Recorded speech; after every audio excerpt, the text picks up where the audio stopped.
Lukas pasal 15 ayat 1 sampai 32. Lukas pasal 15 ayat 1 sampai 7. Perumpamaan tentang domba yang hilang. Pada para pemungut cukai dan orang-orang berdosa biasanya datang kepada Yesus untuk mendengarkan Dia. Maka bersungut-sungutlah orang-orang Farisi dan ahli-ahli Taurat. Katanya, ia menerima orang-orang berdosa dan makan bersama-sama dengan mereka. Lalu ia mengatakan perumpamaan ini kepada mereka.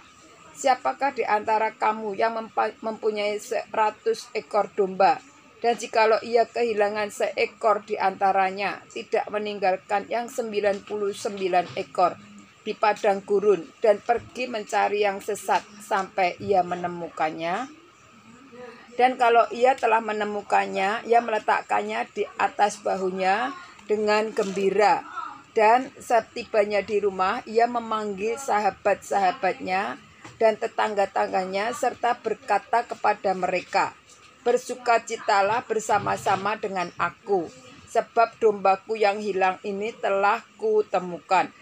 Aku berkata kepadamu, demikian juga akan ada sukacita di surga, karena satu orang berdosa yang bertobat lebih daripada sukacita karena 99 orang benar yang tidak memerlukan pertobatan. Lukas pasal 15 ayat 8 sampai dengan 10. Perumpamaan tentang dirham yang hilang. Atau perempuan manakah yang mempunyai 10 dirham, dan jika ia kehilangan satu di antaranya, tidak nyalakan pelita dan menyapu rumah serta mencarinya dengan cermat sampai ia menemukannya.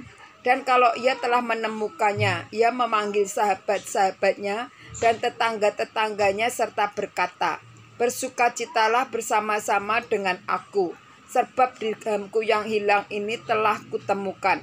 Aku berkata kepadamu, demikian juga akan ada sukacita pada malaikat-malaikat Allah, karena satu orang berdosa yang bertobat. Lukas pasal 15 ayat 11 sampai dengan 32. Perumpamaan tentang anak yang hilang. Yesus berkata lagi, ada seorang mempunyai 2 anak laki-laki. Kata yang bungsu kepada ayahnya, Bapa, berikanlah kepadaku bagian harta milik kita yang menjadi hakku. Lalu ayahnya membagi-bagikan harta kekayaan itu di antara mereka.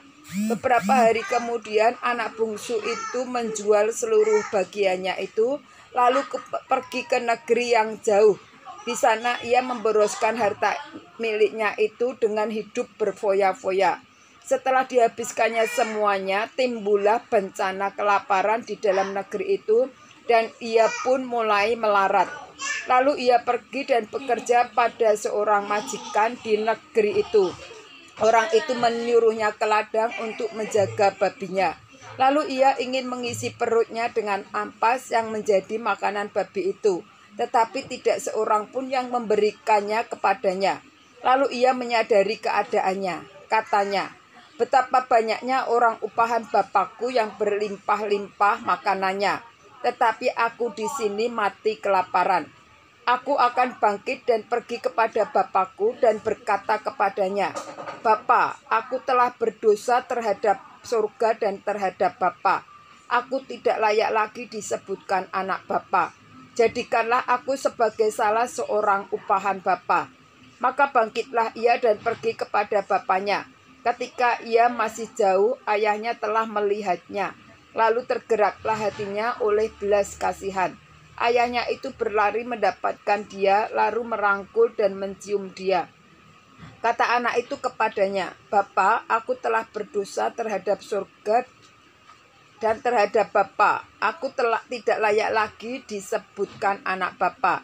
Tetapi ayah itu berkata kepada hamba-hambanya, lekaslah bawa kemari jubah yang terbaik.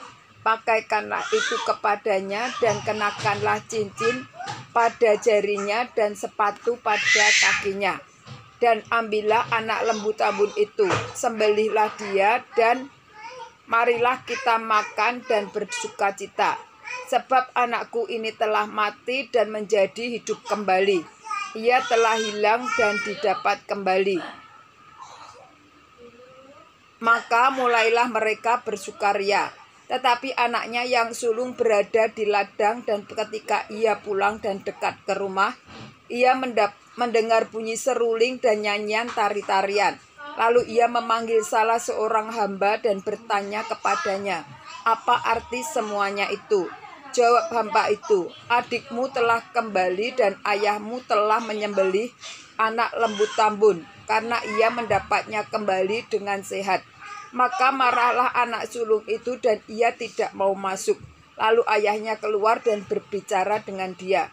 Tetapi ia menjawab ayahnya, katanya, "Telah bertahun-tahun aku melayani Bapa dan belum pernah aku melanggar perintah Bapa.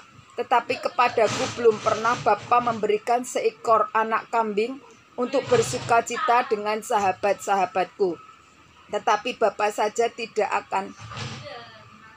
baru saja datang anak Bapa yang telah memboroskan harta kekayaan Bapa bersama-sama dengan pelacur-pelacur, maka Bapa menyembelih anak lembu tambun itu untuk dia."